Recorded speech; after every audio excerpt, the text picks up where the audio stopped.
আসসালামু আলাইকুম। ঈদে বাড়িতে গিয়েছেন এরকম অনেকের কাছেই, আমার পরিচিত অনেক মানুষজনের কাছেও শুনলাম যে মোটরসাইকেলে পর্যন্ত তেল পাওয়া যাচ্ছে না। বিভিন্ন পাম্পগুলো বন্ধ। আমার নিজেরও আমার ফ্যামিলির কাছে শুনলাম যে এরা ঈদে গাড়ি নিয়ে ঘুরতেও যেতে পারেনি। বিভিন্ন পাম্পে পাম্পে নাকি আপনার দড়ি দিয়ে তারপরে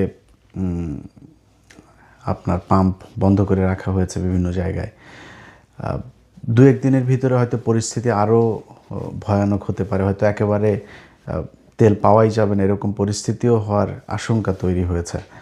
তো আমি জানি না আপনারা যারা ঈদে বাড়িতে গিয়েছেন তারা বলতে পারবেন আপনার এলাকার খবর। আমি যতটুকু শুনেছি যে তেলের প্রচণ্ড সংকট আছে এবং তেল পাম্পগুলো বেশিরভাগ বন্ধ, সেখানে কোনো তেল পাওয়া যাচ্ছে না একেবারেই।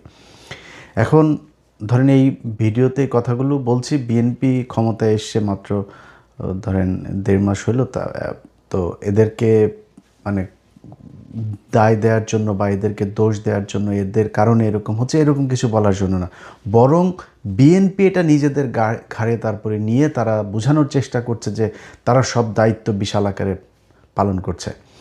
এখন দেখেন, আপনি এই যে যোগাযোগ মন্ত্রী রবিউল ইসলাম, রবিউল ভাইরে আমি ভীষণ পছন্দ করি। কোন দিন থেকে জানেন? ওনার একটা টক শোতে আমার মনে আছে উনি সময় ইসলামের মুখের উপরে এইভাবে এই মাইক্রোফোন খুলে তারপরে উনি টক শো থেকে উঠে গিয়েছিলেন, সম্ভবত এই চ্যানেলের ওই প্রোগ্রামটাতেই বোধহয়, তো আমি ভুল হইতে পারি। যাক, ওই দিন থেকে আমি প্রচণ্ড ওনার ফ্যান আমি। কিন্তু এই ব্যক্তি মন্ত্রী হইলেন, হওয়ার পরে উনি এসেই চাঁদাবাজি নিয়ে বিশাল এক বয়ান দিলেন। চাঁদাবাজি সমঝোতার মাধ্যমে নিলে এটাকে সমঝোতা বলা হয়। ভাই, পৃথিবীর কোন চাঁদাটার সমঝোতার মাধ্যমে কে কারে 2 টাকা বেশি দিতে চায়? ভিক্ষা ছাড়া পৃথিবীতে কেউই কারোরে 2 টাকা বেশি দিতে চায় না, এটা সম্ভব না। এখন আপনি এটাকে নিয়ে তারপরে বলেন আপনি যে এটা নিবেন এটা আমরাও জানি। আওয়ামী লীগ এতদিন ক্ষমতায় ছিল, আওয়ামী লীগের সময় নিত, আপনারা আগের বার সময়ও আপনাদের যারা শ্রমিক নেতা আছে, এই যে মির্জা আব্বাস সহ শিমুল বিশ্বাস, যারা যারা এই শ্রমিক এর সাথে আছে, তো এটা তো নতুন কিছু না। কিন্তু আপনার এটারে বলতে হবে কেন যে না ভাই এটা চাঁদা না, চাঁদা এটা নিলে এরকম হইলে চাঁদা, এরকম হইলে চাঁদা না, এটা বলে নিজের ঘাড়ে নিয়ে আসলেন। যোগাযোগ মন্ত্রী হয়েছেন আপনি 1.5 মাস হইল। আপনি মানুষের কাছে সময় চাইতে পারতেন যে ভাই আমরা ক্ষমতায় এসছি মাত্র, আমাদেরকে একটু সময় দেন, একটা ঈদ অন্তত সময় দেন, পরের ঈদে আপনাদের এই ভোগান্তিগুলো যা যা হয়েছে এগুলো আমরা ঠিক করে নিব। কিংবা ধরেন একটা বাস মালিক বা বাসের ড্রাইভার, কন্ট্রাক্টর, তারা বাসের ভাড়া বেশি নিচ্ছে। আচ্ছা, এটা কি এইবার প্রথম? এটা এর আগে নেয় নাই? বাংলাদেশে কবে, কোন দিন ঈদের মধ্যে ভাড়া কম নিয়েছে আমারে বলেন? কোনো দিনই কি ভাড়া এই বেশি ছাড়া কখনো কম ছিল বা সমান সমান ছিল? কখনোই ছিল না। আমার সেই ছোটোবেলা থেকে এই পর্যন্ত আমি কোনো দিন শুনি নাই যে ভাই 3 কোটি মানুষের কাছাকাছি এখন ঢাকা শহরে থাকে, তাদের এমনিতে নর্মালি বিভিন্ন সময়গুলোতে মানুষ যখন ঢাকার বাইরে যায় তখনই বাস ভর্তি থাকে। তো 3 কোটি মানুষের মধ্যে যদি 2 কোটি 1.5 কোটি মানুষও যদি যায় একসাথে ঢাকার বাইরে, এই 4-5 দিন একটা মানে এই সময়ের মধ্যে তারা গেলে এমনিতেই এই গণপরিবহনের সংকট হবে, ভাড়া বেড়ে যাবে, মানে যোগান কম হলে চাহিদা বাড়বে, খুবই স্বাভাবিক, এটা কোনো ব্যাপার না। মানুষ এটাতে যায়, এটাতে অভ্যস্ত মানুষ। খুব অতিরিক্ত হয়ে গেলে সেটা হয়তো অনেকের খারাপ লাগে। কিন্তু আপনি কি বললেন? কোথাও কোনো ভাড়া বেশি নিচ্ছে না, কোথাও কোথাও নাকি আরও টাকা দেওয়া দিচ্ছে, শাড়ি লুঙ্গি গামছা জাঙ্গিয়া টাঙ্গিয়া কিনে দিচ্ছে, এরকমও ফেসবুকে ট্রল হচ্ছে। কেন ভাই, আপনার দরকার কি ছিল যে আপনার ঘাড়ে নিয়ে তারপরে এই মালিক পক্ষের এই বাসের কন্ট্রাক্টর ড্রাইভার তাদের এই দায়টাও আপনি আপনার ঘাড়ে নেওয়ার দরকার কি? আপনি ভাই পারবেন না সেটাও আমরা জানি, আপনি হয়তো করবেনও না সেটাও জানি, বাট আপনি অন্তত বলতে তো পারতেন যে কঠোর ব্যবস্থা নেওয়া হবে যদি কেউ, এটাই তো বলে আসছে। চেষ্টা করেন, যদি আসলেই আন্তরিকতা থাকে তাহলে চেষ্টা করতেন, হইলে হয়তো, না হইলে নাই, মানুষ এমনি যাইতো। এইটাও মানুষের কাছে, বাংলাদেশে মানুষের কাছে একটা ঈদের আনন্দের মতোই যে এটা সবাই গাদাগাদি করে তারপরে যাবে, এই কষ্ট এই পরিশ্রম সব মানে প্রিয় মানুষদেরকে দেখার পরে তাদের সব এই ক্লান্তি তারা ভুলে যায়। এটা বাংলাদেশে খুব স্বাভাবিক একটা ঘটনা। এইটারও আপনারা ঘাড়ে নিয়ে আসলেন। এখন পরিস্থিতিটা যা দাঁড়িয়েছে, মানে আওয়ামী লীগ যা যা করত আপনারা ওইভাবেই করবেন। কোনো পরিবর্তনের কোনো চিন্তাভাবনা আছে বলে এই সরকারের কাছে আমার অন্তত মনে হয়নি। দেখেন, আপনাদের আজকে যে তেলের সংকট, আপনাদের এই যে $2 বিলিয়ন অলরেডি আপনারা লোন চেয়েছেন, তারপরে সামনে আরও সংকট হবে। এই তেলের দামের কারণে আপনার শুধু তেল না তো, আপনি যেই জ্বালানিগুলো আমাদের বাইরে থেকে আনতে হয়, প্রতিটা জ্বালানির দামই বাড়বে।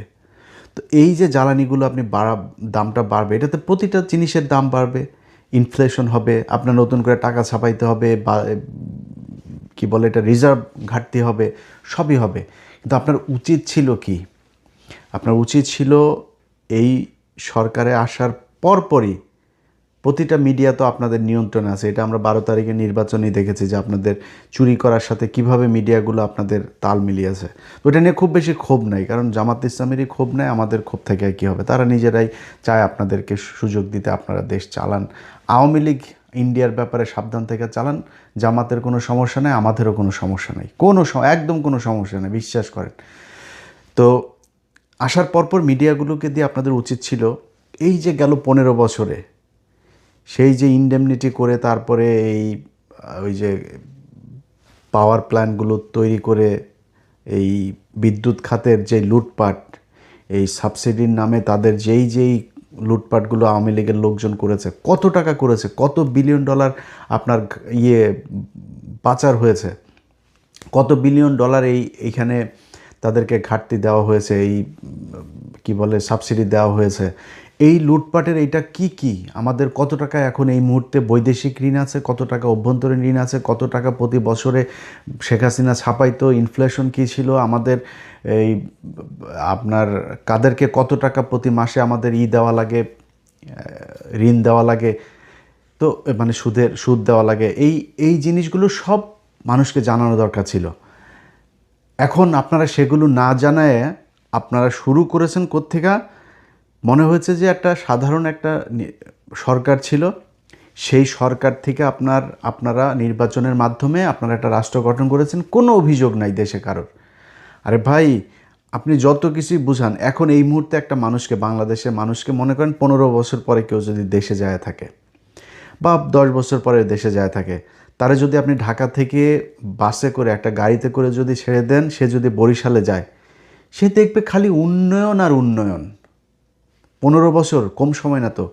এই যে 15 বছর একটা সরকার ক্ষমতায় থাকলো, শুধু মানুষকে যদি আপনি এইটা দেখান যে আমার ওরে বাবা এই রাস্তা হয়েছে, বাংলাদেশেও ছিল না কিছু, এই রাস্তা হয়েছে, ওই রাস্তা হয়েছে, হ্যাঁ হয়েছে তো। 15 বছরে একটা দেশ সিঙ্গাপুর হয়, 15 দেশে একটা দেশ মালয়েশিয়া হয়, 15 দেশে একটা দেশ জর্জিয়া হয়। ওইসব দেশে যায় দেখেন, এটা কিন্তু মানে শয়ে বছর, আমেরিকার মতো দেশ এরকম হইতে কিন্তু তারা খুব বিশাল সময় নেয় নাই। অতএব 15 বছরে যদি নাকি এই দেশের মানুষ যে পরিমাণে কর্মঠ, যে পরিমাণে মানুষ বউ বাচ্চা বাবা মা দেশ বাড়ি ঘর সব থুয়া বিদেশে গিয়ে পড়ে থাকে, এই যে মানুষের যে স্যাক্রিফাইস, তারা যে পরিমাণে এই ঈদের মধ্যেই কয়েক $1 বিলিয়ন গেল আপনার কি বলে রেমিটেন্স। এই দেশ কেন গরিব থাকবে? এই দেশের প্রতি ইঞ্চি মাটিতে আপনার উর্বর, এরা সব ধান গম 12 মাস আপনার ফসল উৎপাদন হয়, তারা কেন না খেয়ে থাকবে? তাদের কেন সমস্যা হবে? কোনো সমস্যা হওয়ার কথা না। সমস্যা যা হয় সেটা আপনাদের মতো রাজনীতিবিদরা যারা দেশ চালান তাদের কারণে হয়। এখন এই জিনিসগুলো তো জানানো দরকার ছিল যে 15 বছর ধরে যে তারা দেশটা চালাইলো, এই 15 বছরে তারা বাপের টাকা দিয়া রাস্তা করছে। ধরেন ঢাকা মাওয়া রাস্তাটার কথাই যদি বলি, ওদিকে ওই যে হাট কুমরোল না কি একটা আছে সিরাজগঞ্জের ওইদিকে, তারপরে যে ঢাকা চিটাং আপনার 4 লেনের বিভিন্ন জায়গায় যে রাস্তাঘাটগুলো হলো, পদ্মা সেতু হয়েছে, ওর বাপের টাকা দিয়ে করে নাই তো। আপনার জানানো উচিত ছিল মানুষকে যে 1 কিলোমিটার রাস্তা তৈরি করতে তারা কত টাকা লুটপাট করেছে, 15 বছরে কত লাখ কোটি টাকা তারপরে তারা বিদেশ থেকে লোন করেছে, সেই লোন এখন আপনারা শোধ করতে কত টাকা লোন রেখে গিয়েছে। এই জিনিসগুলি সব জানার দরকার ছিল। না জানায়া আপনি এমন একটা ভাব ধরেছেন আপনি 15 দিনের মধ্যেই দেশে সব সমস্যার সমাধান, আর কোনো জায়গায় কোনো সমস্যা হচ্ছেও না, হবেও না, সব দিয়ে দিবেন জনগণের। এখন জনগণের আপনি ঘোষণাটা মানে সান্ত্বনাটা কী দিবেন? জনগণরে আপনি বুঝাইলেন ঈদের আগে তেলের কোনো সমস্যা নাই, এখনও নিউজ হয় প্রতিদিন কয়েক জাহাজ করে তারপরে তেল সব আসতেছে বাংলাদেশ। সারা দুনিয়ার যদি সব জায়গায় সংকট হয় তাও দেশে কোনো সংকট হবে না। মন্ত্রীরা এগুলো বলছে, আপনার এটা বলার দরকার কি? আমরা দেখতেছি না যে যুদ্ধ হচ্ছে? তা আমরা, আপনি আপনি নিজের সামনে তো আছে, আরে শেখ হাসিনা ইউক্রেন আর রাশিয়ার যুদ্ধ, ওই কথা বলতে গেলে মুখস্থ একটা বক্তব্য শিখেছিল। ইউক্রেন রাশিয়া মুক্ত এই যুদ্ধ, তারপরে এই যে কোভিড মহামারী, এই এই 3-4টা কথা প্রতি বক্তব্যে বলতো, যেখানেই সমস্যা সেখানে ওইটারে দিত।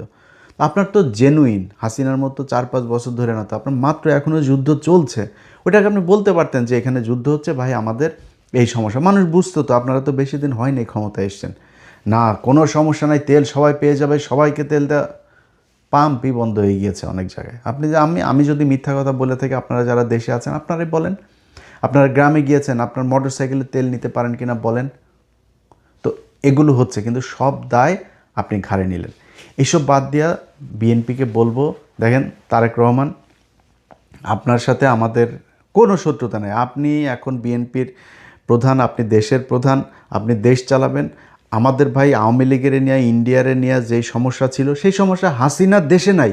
এটাই আমাদের জন্য বিশাল ব্যাপার, এইটাই অনেক কিছু। বাট আমরা দেশের একদম পুরো দেশটাকে একটা সিঙ্গাপুরই চেয়েছিলাম, যেই কারণে মানে পুরো আওয়ামী লীগ এবং ইন্ডিয়া থেকে আমরা একটা স্বাধীন সার্বভৌম দেশ চেয়েছিলাম, যে কারণে একদম জিরো টলারেন্স হয়ে তারপরে অনেক কথাবার্তা বলেছি, অনেক কিছু করতে চেয়েছি, হয় নাই, পারে নাই। সব চোরের বাচ্চারা সব এই জায়গায় এসে, এই যে ডক্টর ইউনূস, সে যে দেশটা চালায় গেল, এই শুয়োরের বাচ্চা, পুরা নষ্টের মূল হচ্ছে এই শুয়োরের বাচ্চা, ওর যেই উপদেষ্টাগুলো ছিল এরা, এই আসিফ নজরুল, ইউনূস, তারপরে হইল গিয়া ধরেন আজকে আপনারা যে ঈদটা করছেন না, আসিফ নজরুল শুয়োরের বাচ্চা এখন কয় ও রাসূল সাল্লাল্লাহু আলাইহি সাল্লামরে নিয়ে ওনাকে জীবনী লাগবে। তুই কুত্তার বাচ্চা কি?